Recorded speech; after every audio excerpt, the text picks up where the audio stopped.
మీ ఊరి నుంచి మీరు రిపోర్టర్ కాదలుచుకున్నారా? మీరు ఇదివరకు స్ట్రింగర్ గా పనిచేసినా, కెమెరామెన్ గా వర్క్ చేస్తున్నా పర్లేదు. ఫ్రీలాన్సర్ గా పనిచేసే ఛాన్స్. రాజకీయాల నుంచి సినిమాల దాకా, లైఫ్ స్టైల్ నుంచి పర్యాటకం వరకు ఎక్కడి నుంచైనా ఏ వార్త అయినా సరే కవర్ చేయవచ్చు. వార్త కొట్టు, క్యాష్ పట్టు. ఆసక్తి గలవారు 9032555277 కి కాల్ లేదా వాట్సాప్ చేయండి. వైఎస్ఆర్టీపీ యువజన విభాగం టీ సేవ్ పేరు మీద ఒక సామాజిక బాధ్యతతో ఈ అఖిలపక్ష సమావేశాన్ని ఏర్పాటు చేయడం అనేది చాలా అభినందించదగ్గ అంశం. దాంతోపాటు వారికి కృతజ్ఞతలు కూడా. సోదరి షర్మిలమ్మ కానీ, పెద్దలు గద్దర్ గారు కానీ, గట్టు గారు కానీ, మా ఎన్ఎస్యుఐ ప్రెసిడెంట్ గారితో పాటు రామకృష్ణన్ ఉన్నాడు, జనార్దన్ గారు ఉన్నారు. మొదటగా రాజకీయ పక్షాలు ఏవైనా ప్రజా సమస్యలు ఉన్నప్పుడు ఏకతాటి మీదకి రావాల్సిన సామాజిక బాధ్యతను, రాజకీయ బాధ్యతను గుర్తెరగాలి. విభిన్న సిద్ధాంతాలు, విభిన్న విధానాలు ఉండొచ్చు కాక, విద్యార్థి నిరుద్యోగి రోడ్డున పడితే శషభిషలతో, సిద్ధాంత రాద్ధాంతాలతో కలవలేని రాజకీయ వ్యవస్థే ఈ రాష్ట్రంలో, ఈ దేశంలో కనుక ఉంటే అంతకంటే రాజకీయ దివాలా కోరుతనం ఇంకొకటి ఉండదు. కాబట్టి అలా వైఎస్ఆర్టీపీ పెట్టిండు కాబట్టి నేను రాలేకపోతున్నా, వైఎస్ఆర్టీపీ యూత్ వింగ్ పెట్టింది కాబట్టి ఇంకా పార్టీలా రాలేకపోతున్నా, షర్మిలమ్మ పెట్టింది కాబట్టి నేను ఇంకో సంఘంగా రాలేకపోతున్నా అనే అంశం కంటే కూడా ఈ అంశం గత కొన్ని రోజులుగా విద్యార్థి లోకాన్ని, యువజన లోకాన్ని కుదుపుతుంటే ప్రతి ఒక్కరం కూడా స్పందించాల్సిన అవసరం ఉంది. అది వేదిక ఏదైనా సరే. ఈరోజు ముఖ్యమంత్రి గారి గురించి మాట్లాడితే రోజు మనం మాట్లాడుతూనే ఉన్నాం, లేదంటే నిరుద్యోగాల గురించి మాట్లాడితే రోజు మాట్లాడుతూనే ఉన్నాం. కానీ ఒక కలిసి ఐక్య కార్యాచరణ అనేది ఉండలేదు. ఇలా గద్దరన్న లాంటోడు తెలంగాణ 69 మూమెంట్ నుంచి, 2001 నుంచి, 2009 నుంచి, తర్వాత 14 నుంచి కూడా పోరాట యోధుడిగానే ఉన్నాడు. ఏ వేదిక మీదనైనా వచ్చి చెప్తున్న అంశాలు ఏంటి? ఈ దేశంలో, ఈ రాష్ట్రంలో యువత యొక్క సర్వతోముఖాభివృద్ధి మాత్రమే పాలకుల యొక్క లక్ష్యం కావాలి. 60% జనాభా ఉంది తెలంగాణలో యువత. 30 లక్షల మంది కనీసం మోస్ట్ ఎలిజిబుల్ గ్రాడ్యుయేట్స్ ఉన్నారు. 30 లక్షల పైచిలకు ఎడ్యుకేటెడ్ ఉన్నారు, అంటే ఏజ్ దాటిపోయి ఉపాధి అవకాశాల కొరకు అరులు చాస్తున్న వాళ్ళు ఉన్నారు. ఇవాళ దాదాపు 2 కోట్ల యువత ఉంది ఈ రాష్ట్రంలో.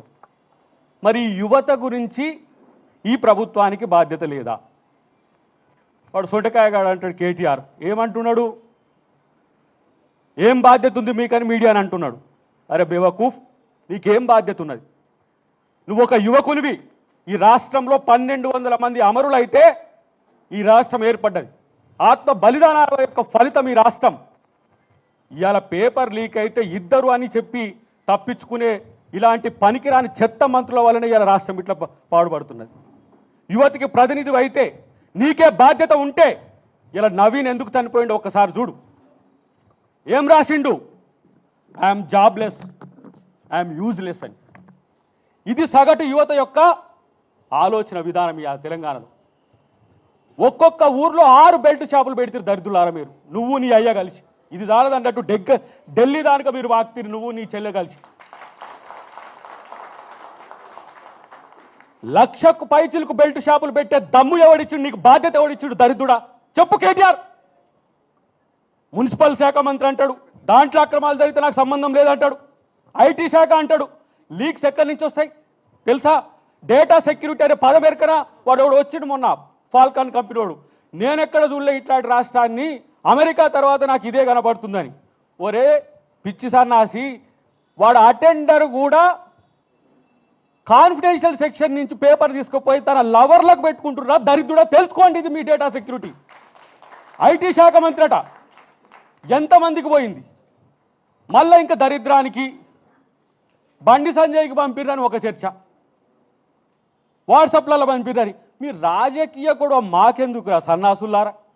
వాడు జాబ్లెస్ గవర్నమెంటే, వీడు జాబ్లెస్ గవర్నమెంటే. Jobless growth is not the growth. Crony క్యాపిటలిస్ట్ల స్టేట్స్ అయినవి. క్రోనీ క్యాపిటలిస్ట్ల స్టేట్ ఎందుకు చేసినావు? మోదీ చేతిలో బందీగా ఉన్న ఈ చిన్న కేడీ సమస్య ఇదంతా కూడా. 2,20,000 ఉద్యోగాల కంటే ఎక్కువ లేవు.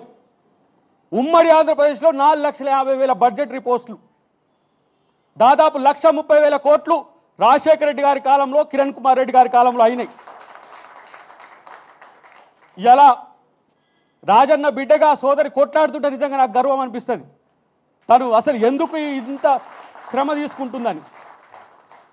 ఇప్పుడు బిస్వాల్ కమిటీ 1.9 lakhs కదా, తీయండి, ఒక కమిటీ వేయండి, అఖిలపక్షాల కమిటీ వేయండి, నెలకు ఎన్ని రిటైర్మెంట్స్ అవుతున్నాయో తీయండి. కనిష్టంగా టీచర్లే దాదాపు 1,000-1,500 మంది రిటైర్మెంట్స్ ఉంటే ఒక టీచర్లే. డిపార్ట్మెంట్లో యూనివర్సిటీల్లో దాదాపు ఇప్పుడు నేను అనుకుంటున్న లెక్కల ప్రకారం అయితే 2,20,000 పైచిలకు ఉద్యోగాలు ఖాళీ ఉన్నాయి.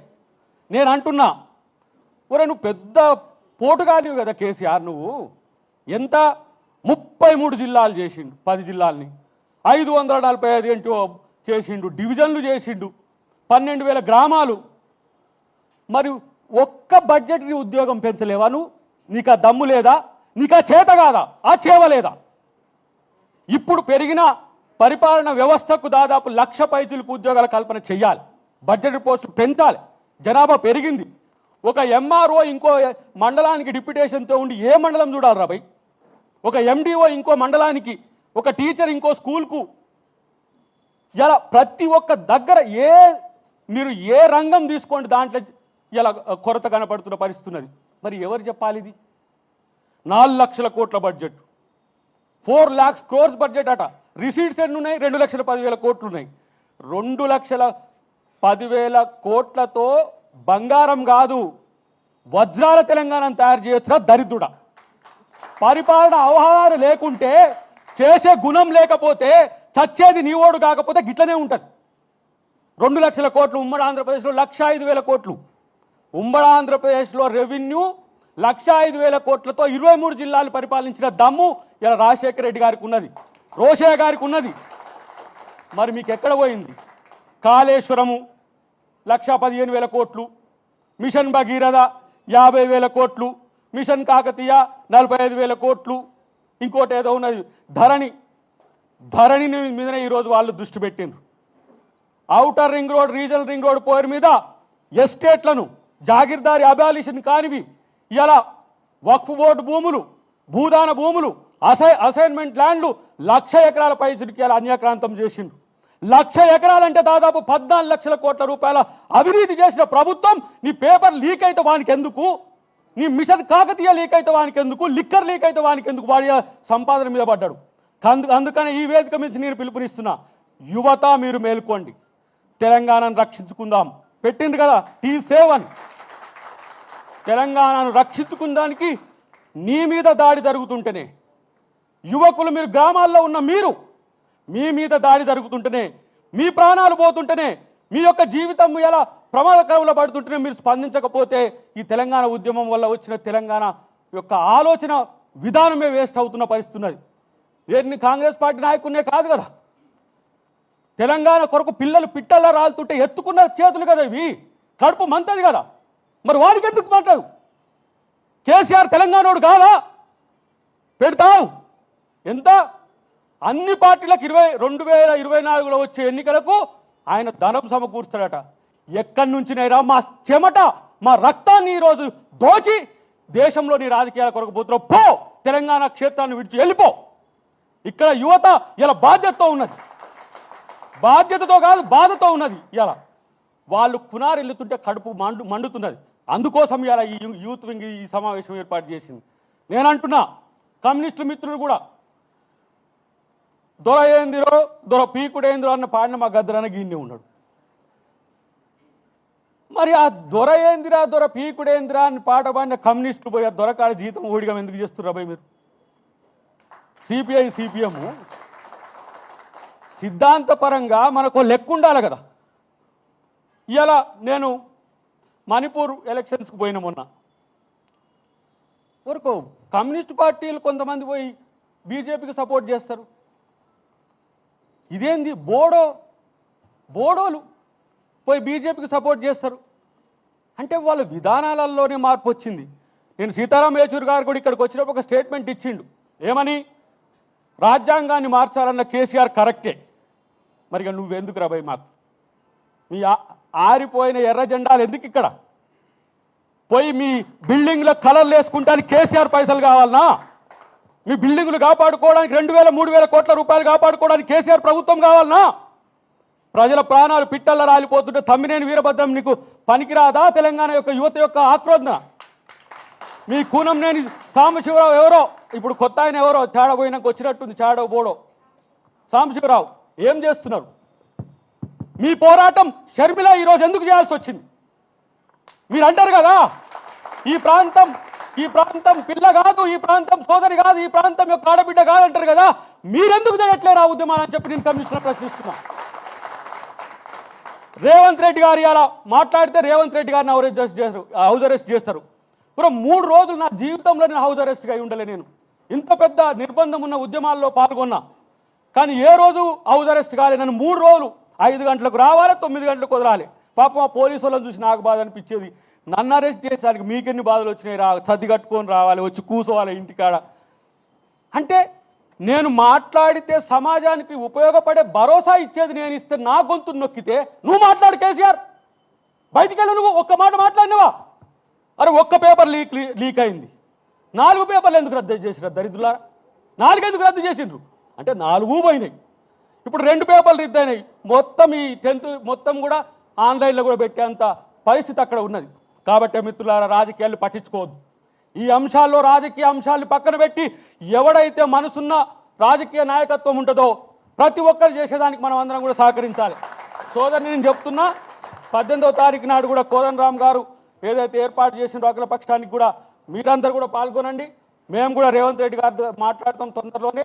పార్టీకి కూడా ఒక నిర్ణయం తీసుకొని ఒక సమిష్టి సమైక్య ఉద్యమాన్ని జిల్లాల వారీగా, ఎందుకంటే 33 జిల్లాల్లో లేదంటే పాత 10 జిల్లాల్లో రాజకీయ పక్షాలన్నీ ఏకమై ఈ విద్యార్థి నిరుద్యోగ ఉద్యమాన్ని ముందుకు తీసుకపోతే చరిత్ర మనల్ని క్షమించదు, అది గుర్తుపెట్టుకోవాల్సిన అవసరం ఉందని చెప్పి తెలియజేస్తూ జై తెలంగాణ. హాయ్ ఫ్రెండ్స్, మా టుడే టుమారో యూట్యూబ్ ఛానల్ చూస్తున్నందుకు చాలా థ్యాంక్స్. మరిన్ని లేటెస్ట్ వీడియోస్ కోసం వెంటనే సబ్స్క్రైబ్ చేయండి. అలాగే ఈ బెల్ ని కూడా రింగ్ చేసేయండి. మా నోటిఫికేషన్స్ అన్ని మీ మొబైల్లో వస్తాయి. అలాగే మా వీడియోస్ మీకు నచ్చితే లైక్ చేయండి, షేర్ చేయండి, నచ్చకపోతే కామెంట్ చేయండి.